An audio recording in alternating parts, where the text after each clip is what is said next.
भागवत महापुराण की बोलो सभी भक्तों की।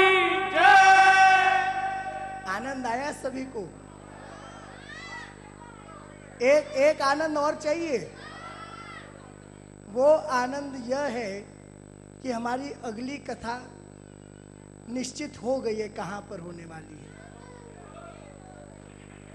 और उस कथा का स्थान जिस प्रकार से यह भी कुंभ नगरी है, जिस प्रकार से यह भी ज्योतिर्लिंग है, उसी प्रकार से अब हम सभी परिवार वालों की अगली कथा त्र्यंबकेश्वर नासिक में होने वाली है। और सबसे परम आनंद की बात यह है कि उन्हीं के त्र्यंबकेश्वर के पास में ही एक दिन हमारे शिरडी साई बाबा और शनि सिंगनापुर के दर्शन होंगे, एक दिन सप्तशृंगी माता के दर्शन होंगे, एक दिन औंडा नागनाथ के दर्शन भी हो सकते हैं अगर वह पास रहा तो, एक दिन परली वैद्यनाथ के भी दर्शन हो सकते हैं। इस प्रकार से अनेक ज्योतिर्लिंगों के दर्शन भी आपको हो जाएंगे। कुंभ नगरी में दूसरी बार जाना हो जाएगा। और तीसरा ज्योतिर्लिंग अगर हमारे परिवार के तहत अपन देखते हैं तो हमारे को त्र्यंबकेश्वर भगवान साक्षात तरीके से बुला रहे हैं, क्योंकि महाकालेश्वर भगवान ने कल की पुष्प होली का आयोजन जब देखा तो उन्होंने त्र्यंबकेश्वर भगवान को फोन किया कि मनीष जी महाराज को एक बार वहाँ पर बुलाओ, त्र्यंबकेश्वर को हम वृंदावन बनाना चाहते हैं, क्योंकि मैंने स्वयं ने इस दृश्य को देखा है। इसलिए हमारे साथ साक्षात महाकाल बाबा भी त्र्यंबकेश्वर चलने वाले हैं, ओंकारेश्वर भगवान भी चलने वाले हैं। तो आप सभी परिवार वालों को हमारे श्रीमद् भागवत सेवा परिवार की तरफ से आगे के कथा की यह सूचना है कि त्र्यंबकेश्वर नासिक में हमारी अगली कथा मई या जून मास में ही रखी जाएगी। उसकी सूचना आपको फ़ोन नंबरों पर जो आपने संपर्क सूत्र दिया है उन पर आपको प्राप्त हो जाएगी, या फिर किसी पत्र के द्वारा प्राप्त हो जाएगी। श्री राधे। मैं चाहता हूँ, चाहे हमारे कार्यकर्ता नहीं चाहते हो या आप नहीं चाहते हो, लेकिन मैं चाहता हूँ कि हमारे इस श्रीमद् भागवत सेवा परिवार के जो मुख्य सदस्य हैं, जिनकी वजह से आज हम उज्जैन नगरी में आकर कथा कर रहे हैं, मैं चाहता हूं कि मैं उनका सम्मान करूं। इस कड़ी में सबसे पहले मैं श्रीमद् भागवत सेवा परिवार के सदस्य तो है ही, लेकिन मैं उनका श्रीमद् भागवत सेवा परिवार के सदस्य के अनुसार सम्मान नहीं कर रहा हूं। ये विशेषतः ध्यान दीजिएगा, मैं श्रीमद् भागवत सेवा परिवार के सदस्य समझते हुए उनका सम्मान कतई नहीं कर रहा हूँ। मैं उनका सम्मान एक अलग किसी कारण से कर रहा हूँ कि आज जो आपके सामने कथा सुना रहे हैं श्री मनीष भाई ओझा, जो मैं हूँ, जो मनीष जी महाराज आपको कथा सुना रहे हैं, वे आज आपको सुनाने का सबसे बड़ा कारण यह है कि उनके माता पिता गोपाल जी ओझा और रमा ओझा ने उन्हें जन्म दिया इस पृथ्वी पर। इसी वजह से आज वो आपके सामने हैं और वो आपको कथा सुना रहे हैं। मैं सदस्य के अनुरूप उनका सम्मान नहीं करना चाहता, मैं मेरे माता पिता और आपको कथा सुनाने के पीछे जिसका सबसे बड़ा हाथ है, उनको जन्म देने वाले गोपाल ओझा और रमा ओझा को सम्मान दें।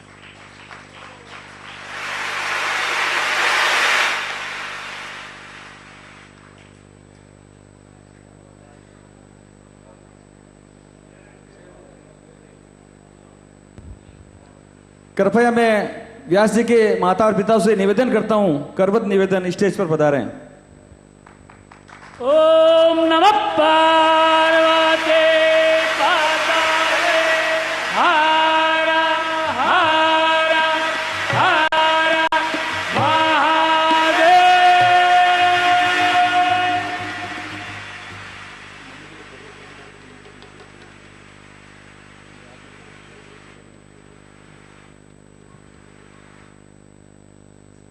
श्री गोपाल जी ओझा का स्वागत श्री राधे श्याम जी मामा से निवेदन करूंगा कि स्टेज पर पधार कर उनका स्वागत करें।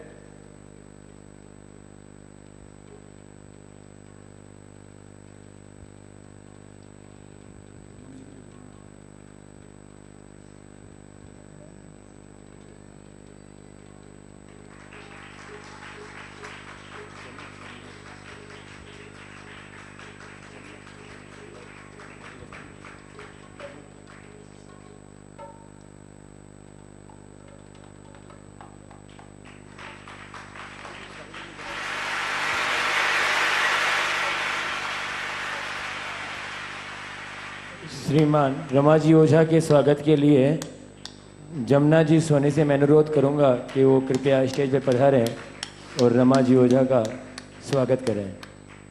यह सम्मान और जो आपके मन में यह आता है ना कि भाई महाराज जी का सम्मान हमने नहीं किया, सभी ने महाराज जी का सम्मान किया, सभी ने महाराज जी को दुपट्टा पहनाया, इसलिए मैं आप सभी की तरफ से यह शॉल, दुपट्टा भी नहीं, यह शॉल साक्षात श्रीमद् भागवत जी को, श्रीमद् भागवताख्योयम साक्षात कृष्ण एव ही, साक्षात कृष्ण भगवान को यह शॉल आप सभी भक्तों की तरफ से अर्पण करता हूं। सभी प्रेम से बोलेंगे श्री राधे। अब कोई भी यह मन में विचार मत कीजिएगा कि हमने महाराज जी का सम्मान नहीं किया। आपने महाराज का नहीं, आपने महाराज के भी जो ठाकुर जी है, श्रीमद् भागवताख्योयम साक्षात कृष्ण एव ही, साक्षात कृष्ण भगवान का सम्मान कर लिया है। और कृष्ण भगवान के चरणों की धूल के बराबर भी ये महाराज नहीं है, इसलिए आप महाराज का सम्मान मत कीजिए। आपके हाथों से तो साक्षात भगवान श्री कृष्ण का सम्मान हुआ है। सभी प्रेम से बोलेंगे श्री राधे। अब सभी भक्त आरती लेंगे। ओ स्वामी जय जगदीश हरे,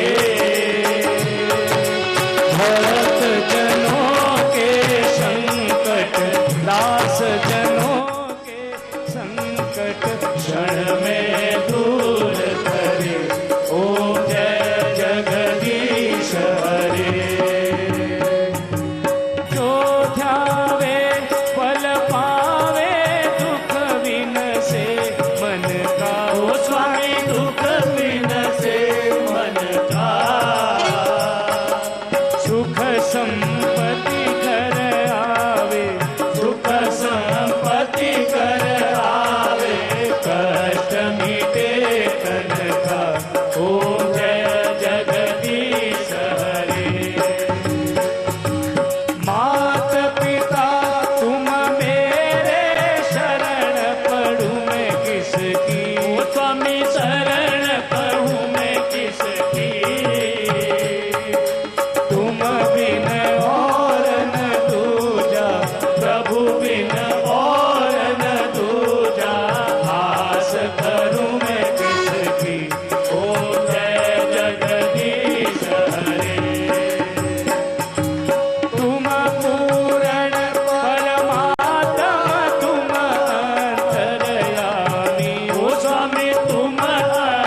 महेश्वर गुरुर् साक्षात् परब्रह्म तस्मै श्री गुरुवे नमः।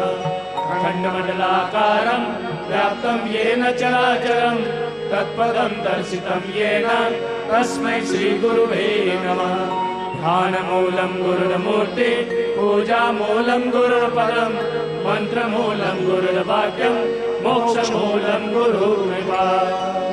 त्वमेव माता च पिता त्वमेव त्वमेव बन्धुश्च सखा त्वमेव त्वमेव विद्या द्रविणः त्वमेव त्वमेव सर्वं मम देव देव त्वमेव सर्वं मम देव देव।